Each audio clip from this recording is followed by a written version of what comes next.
విష్ణుకుమారి గారు నమస్కారం. నమస్కారం. సాక్షి టీవీ లెజెండ్స్ కార్యక్రమానికి స్వాగతం. చాలా సంతోషంగా ఉంది.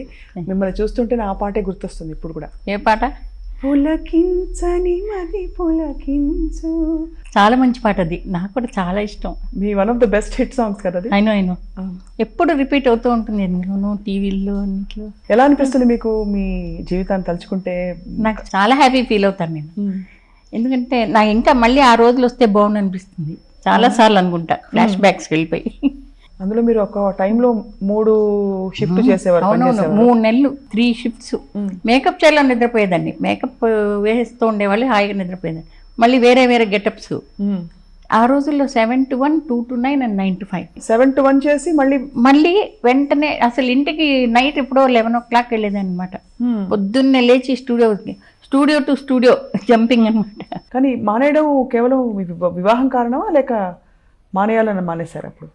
అంటే ఇంకా మ్యారేజ్ చేసుకొని సెటిల్ అవ్వకపోతే అలాగా డిలే అవుతూనే ఉంటుంది. తర్వాత సెటిల్ అవ్వకుండా ఉంటే మంచిది కదా ఆర్టిస్టులకి, నా ఉద్దేశంలో.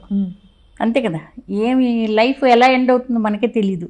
అసలు తొలినాళ్లలో ఆ రోజుల్లో అమ్మాయిలని నటనకి, సినిమా పరిశ్రమకి పరిచయం చేయడం కొంచెం అందరు జంకేవారు కదా.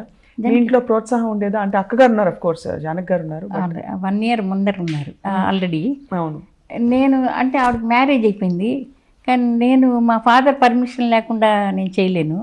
మా ఫాదర్ పర్మిషన్ ఇచ్చారు, జాగ్రత్తగా ఉంటే ఎక్కడైనా గెలుచుకురావచ్చని మంచి అడ్వైజ్ ఇచ్చారు. సో అది మనలో ఉంది, అంతే కదా. మా రిలేషన్స్ అందరూ కొంచెం అపోజ్ చేశారు చాలా. ఏమిటి వెంకోజీరావు గారు పిల్లల్ని సినిమాల్లో చేర్పించేశారు అన్నారు. కానీ ఆంధ్రాలో సినిమాలు అవి చూశాక మా పిల్లల్ని కూడా చేర్చుకుంటారా అని అడిగేవాళ్ళు. తొలి అవకాశం ఎలా వచ్చిందమ్మా మీకు? స్వప్న సుందరి సినిమా చూస్తున్నారు రాజకుమారి టాకీస్లో. సో సౌందరరాజనాయక్ గారు అదృష్టి ఇప్పుడు తీశారు ఇంతకుముందు. వాళ్ళ అమ్మాయి సినిమా థియేటర్లో కూర్చొని వాళ్ళు వెతుకుతున్నారు. సిండ్రిల్లా తెలుగులో నవ్వితే నవరత్నాలు తీస్తున్నారు. అవునవును. సో వాళ్ళు వెతికేటప్పుడు ఏమైంది, నన్ను వెనక నుంచి చూస్తూ ఉంది. ఊరికి వెనక్కి తిరిగి ఇంటర్వెల్లో చూసి తర్వాత అడ్రస్ అడిగింది మా మదర్ని. కానీ ఇంటికి వచ్చేసారు వ్యాన్ వేసుకొని. సో వచ్చేసి మీ అమ్మ యాక్ట్ చేస్తారా, భలే కరెక్ట్గా ఉంటుంది మా క్యారెక్టర్కి. అప్పుడు నాకు టీన్సే కదా, 16 and 17th year. మా ఫాదర్ పర్మిషన్ ఇచ్చారు. ఆ పిక్చర్ ఒప్పుకొని కొంచెం స్టిల్స్ పడేటప్పటికి 14 movies వచ్చాయి నాకు ఒక్కసారిగా, ఒకేసారి సినిమాలు.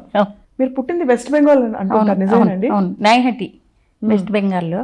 మా ఫాదర్ అక్కడ వర్క్ చేసేటప్పుడు నేను పుట్టా. మళ్ళీ అస్సాంలో పనిచేసేటప్పుడు షిలాంగ్లో మేము మెట్రిక్ పాస్ అయ్యాను నేను. మరి డాన్స్ అంతా అక్కడే నేర్చుకున్నారా? డాన్స్ చిన్నప్పుడు రాజమండ్రిలో వేదాంతం జగన్నాథ్ శర్మ గారి దగ్గర 1 year నేర్చుకున్నా కూచిపూడి. ఇలా మళ్ళీ మెడ్రాస్ వచ్చేసాం. ఇక్కడ కొంచెం డాన్స్ చోప్రా గారు వాళ్ళ దగ్గర వీళ్ళ దగ్గర నేర్చుకున్నా. అప్పట్లో బెస్ట్ కాంప్లిమెంట్ మీకు అందించింది అంటే చూసిన వాళ్ళు, స్టిల్స్ చూసిన వాళ్ళు ఏమనేవారు? ఒక అమాయకత్వం ఉంది మొహంలో. కరెక్ట్, చాలా కరెక్ట్. చాలా మంది అనేవాళ్ళు. బై నేచర్ కూడా సాఫ్ట్ కొంచెం. నేను అవునా, నేచర్ అగ్రెసివ్ టైప్ కాదు. భార్య భర్తలకి సిల్వర్ మెడల్ వచ్చింది ఢిల్లీలో. దుర్గాబాయి గారు దేశ్ముఖ్ గారు మ్యారేజ్ చేసుకున్నారు కదా. అవును. వాళ్ళిద్దరు ఆడియన్స్ కూర్చోన్నారు. సో దిగి రాగానే, అమ్మాయి నువ్వా, మూగమ్మాయివి నువ్వా, అవార్డు తీసుకున్నా అని ఒకటే నవ్వేశారు. అంతా మీ బ్లెస్సింగ్స్ అండి అని చెప్పాను. కానీ ఎక్కడైనా మనసులో కోరికుండేదా మీ చిన్నప్పుడు, నేను నటినవుతాను, ఇంత పెద్ద నటిన? అస్సలు లేదు. సినిమాలు చూసేవారా చిన్నప్పుడు? సినిమాలు చూసేదాన్ని, కానీ నేనైతే ఆర్టిస్ట్ అయిపోదాం అలాంటి ఐడియావే లేదు కొంచెం కూడా. సో ఇంకా ఏం కట్టుబాట్లు ఉండేవి అప్పట్లో ఇంట్లో?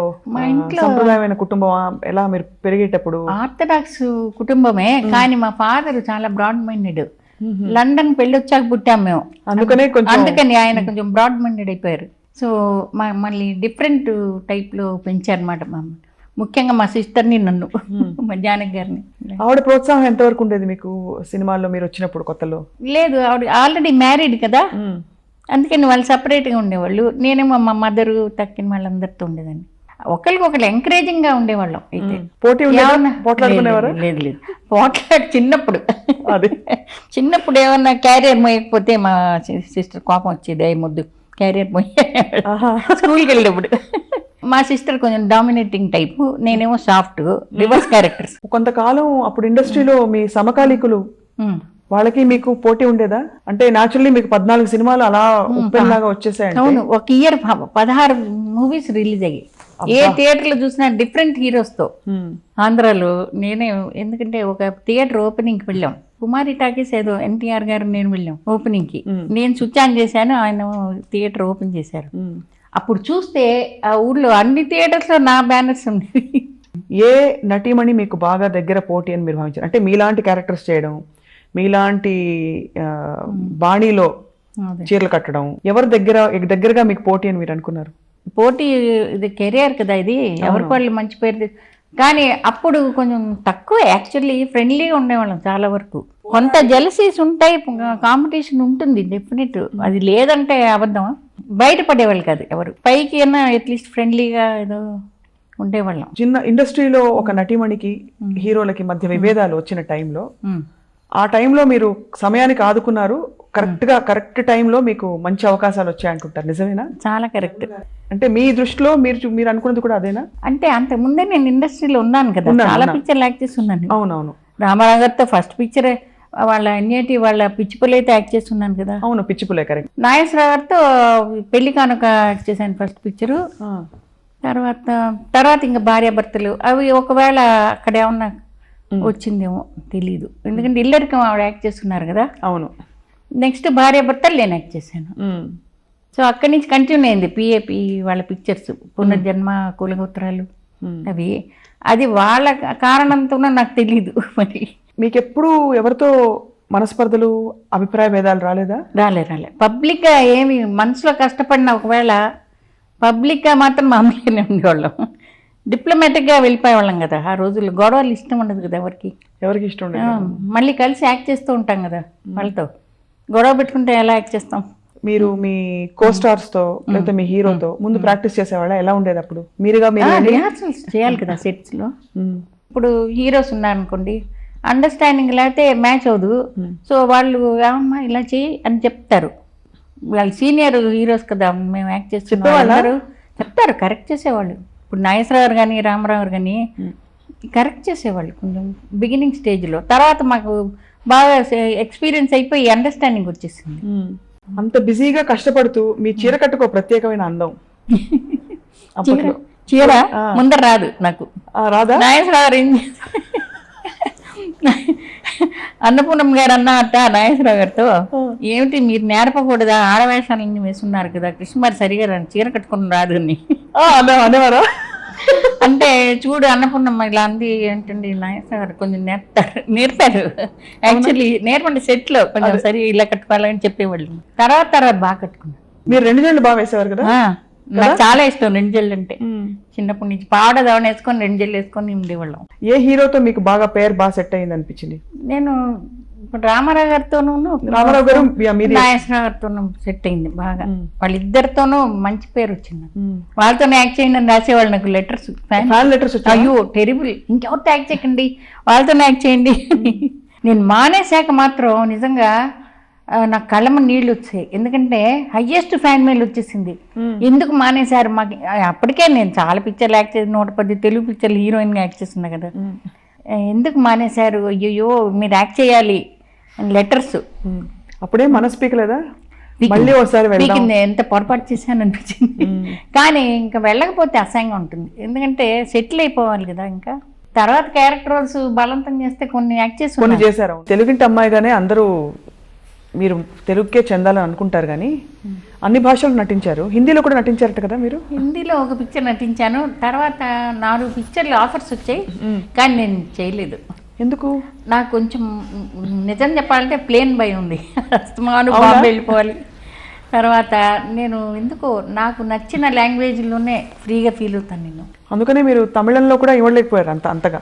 తమిళ్లో యాక్ట్ చేస్తున్నాను, కానీ ఎక్కువ క్లోజ్గా ఫీల్ అవ్వలేదు అట్మాస్ఫియర్ అది. సో అందుకని మెల్లిగా తెలుగు మీదే కాన్సన్ట్రేట్ చేశాను. తర్వాత కన్నడం కొన్ని పిక్చర్లు యాక్ట్ చేశాను. మీ టాప్ 10 సాంగ్స్ ఒకసారి గుర్తు చేసుకుందాం, ఎందుకంటే మీకు అద్భుతమైన హిట్ పాటలు, మెలడీ పాటలు వచ్చాయి. అవునవును. మీకు ముందు గుర్తొచ్చే ఒక పాట చెప్పండి. ఊహలు గుసూసలాడే చాలా ఫస్ట్. వాగ్దానంలో నా కంటి పాపలో నిలిచిపోరా, చాలా ఇష్టం. గుడి గంటల్లో నీలి కన్నుల నీడలలోనే అదొకటి. దూరాన నీలి మేఘాలు అనే పాట, తెల్ల చీర కట్టుకున్నది ఎవరి కోసం? Popular song. పులకించని మది పులకించు చాలా పాపులర్ సాంగ్ ఇది. డాన్సులు ఉండేవా అప్పట్లో? సిగ్గుపడ్డమే కానీ ఎక్కువగా డ్యూయట్స్ లో డాన్సులు ఉండేవి కావు కదా. ఎక్కువ తర్వాత తరంలో స్టెప్లు వచ్చాయి. స్టెప్లు అప్పుడు అంతకు ముందంతా సిగ్గుపడ్డం, తిప్పడం, ఎక్స్ప్రెషన్స్ ఇవే. అదే భలే పాటలు అవి. ఒక సాంగ్ నావెల్టీగా షూట్ చేశారు. అది నువ్వంటే నాకెందుకు అంత ఇది ఇంత ఇది ఎంత నాగేశ్వరరావు నాది పాట. ఆ టేకింగ్ డిఫరెంట్ గా ఉంది అందులో చాలా. మీ కళ్ళ మీద ప్రత్యేక దృష్టి ఉండేది కెమెరాలకి. అవునవును. దానికి ఏమైనా మీరు శ్రద్ధ తీసుకునేవారా? డైరెక్టర్లు గ్రహించారా అది ఇట్లా చేపకళ్ళలాగా ఇలా ఉండేవి? లేదు, నేను అలాంటిది ఏమి స్పెషల్ గా ఏం చేయలేదు. వాళ్ళు మేకప్ వేసేవాళ్ళు, నేను యాక్ట్ చేసేదాన్ని అంతే. అంతేనా? అఫ్ కోర్స్ కళ్ళతోనే మనం ఇంప్రెస్ చేయాలి కదా ఆ రోజు. సో ఖాళీ సమయంలో ఏం చేస్తుండేవారు మీరు? ఖాళీ టైంలో నేను వచ్చాక గార్డెనింగ్ చాలా చేసేదాన్ని. ఫస్ట్ జయనగర్లో ఉండేవాళ్ళం, అక్కడ గార్డెన్ చాలా బాగుండేది. అంటే తర్వాత ఇది కొని ఇది డెవలప్ చేసాం అనమాట. ముగించేలోపు మా తెలుగు ప్రేక్షకులకు ఒక సీక్రెట్ చెప్పాలి మీరు. చెప్పండి. ఈ వయసులో మీకు ఎన్నేళ్ళని అడగడం భావ్యం కాదు, అయినా అడిగేస్తున్నాను. 75 దాటింది. మరి అన్ని సంవత్సరాలు మీరు పరిశ్రమలో ఉంటూ సహజంగా హీరోలతో యాక్ట్ చేస్తున్నప్పుడు ఎప్పుడు ఎవరి పట్ల మీకు ఆకర్షితులు రాలేదా? హీరోస్నా అంటే అందగాళ్ళు అందరూ, మీరు అందగతే, వయస్సు అందులో చిన్న వయస్సు, మీరు అమాయకులు అందరూ, మనసు సహజమైనది. అది ఆల్రెడీ మ్యారీడ్ హీరోస్ ఎలాగ వస్తుంది మరి? ఉన్నా కూడా లాభం లేదు అలాగా. సో అలాగా అంటే ఆశలు పెట్టుకోకూడదు కదా. అయినా నా షై నేచర్కి ఎవరు వెనకాల పడే నేచర్ కాదు నాది అసలు. మీ వెనకాల వాళ్ళు పడచ్చు కదా. మనం ఏం చేస్తాం, అందంగా ఉంటారు, అమాయకంగా ఉంటారు, పడతారు. అప్పట్లో మీ గురించి కొన్ని పత్రికల్లో పుకార్లు వచ్చాయి. మీరు ఒక అగ్ర హీరో, వివాహం కూడా చేసుకోవచ్చు అన్న పుకార్లు వాక వెళ్ళింది. అవును, అలాంటివన్నీ వచ్చాయి. ఎప్పుడు మీరు ఎలా డీల్ చేశారు దాన్ని? ఎలా ఎలా అంటే మనసు బాధపడిందా, లేకపోతే ఫేస్ చేద్దాం ఐ డోంట్ కేర్ అనుకున్నారా? ఏం చేసేదేం లేదా, ఫీల్డ్ లాంటిది. అమ్మ వాళ్ళు మరి మదర్ వాళ్ళు ఏం పట్టించుకున్నారు, చాలా మంచి నేచర్ మా మదర్ది. పాపం అండర్స్టాండింగ్ ఉండేది చాలా, నా మీద ఫుల్ కాన్ఫిడెన్స్ ఉంది కాబట్టి అదేం లేదు. మా ఫ్యామిలీ అలా ఏమేమి నాకు ట్రబుల్ ఇవ్వలేదు, బాగా సపోర్ట్, చాలా సపోర్ట్. మా ఫాదర్ రిటైర్ అయిపోయి నేనే ఎర్నింగ్ మెంబర్ అయిపోయాను మా ఇంట్లో. సో వాళ్ళు నాకు రెస్పెక్ట్ ఇచ్చేవాళ్ళు. అంత మీ సుదీర్ఘమైన 100 సినిమాల్లో మీ దృష్టిలో కృష్ణకుమారి గారికి బెస్ట్ సినిమా ఏదని మీరు అనుకుంటున్నారు? ఇప్పుడు చూసుకోవాలంటే ఏ సినిమాని మీరు వేసి చూసుకుంటారు? మళ్ళీ నాకు 2 సినిమాలు ఇష్టం. ఒకటేమో వాగ్దానం, భార్యాభర్తలు అవి. సో ఆ 20 గంటలు షిఫ్ట్లు చేసే రోజుల్లో ఏ ఏ అంశం మిమ్మల్ని బాగా నెట్టేది భయం వెనక నుంచి? అంటే అంత కష్టపడి నిద్ర కూడా పోగొట్టుకుని ఏం చేయాలి, ఏం సాధించాలి, అచీవ్ చేయాలి, పేరు ఆంధ్రాలో మనం మంచి పేరు ఉండాలి, బాగా యాక్ట్ చేయాలి, అవన్నీ ఉండేది. హ్యాపీనెస్ అదేదో అచీవ్ చేసేసాం. అసలు మాకు ఫైనాన్షియల్గా ఎంత ఇస్తున్నారు, ఏమి ఇస్తారు అలాంటి దృష్టే ఉండేది కాదు అసలు ఆ రోజుల్లో. అవునా? కమర్షియల్ మైండెడ్ కానే కాదు. ఎవరు మాట్లాడేవారు ఆ విషయాలన్నీ? మా బ్రదర్ ఎవరో మాట్లాడేవాళ్ళు, అసలు నేను పట్టించుకునేదాన్ని కదా అసలు. ఇవాళ చూడండి ఎంత ట్రెండ్ ఎలా మారిపోయింది. అవును, ల్యాక్స్ ఇస్తూ ఉంటారు, చాలా హ్యాపీ లైఫ్ వాళ్ళకి. ఇంత కష్టపడేవాళ్ళు కాదు. మీరు అందుకున్న మొదటి పేమెంట్ ఎంత? అది జనానికి ఫస్ట్ పిక్చరు నవ్వితే నవరత్నాలు 1 year కాంట్రాక్ట్, ఆయన 500 rupees per month.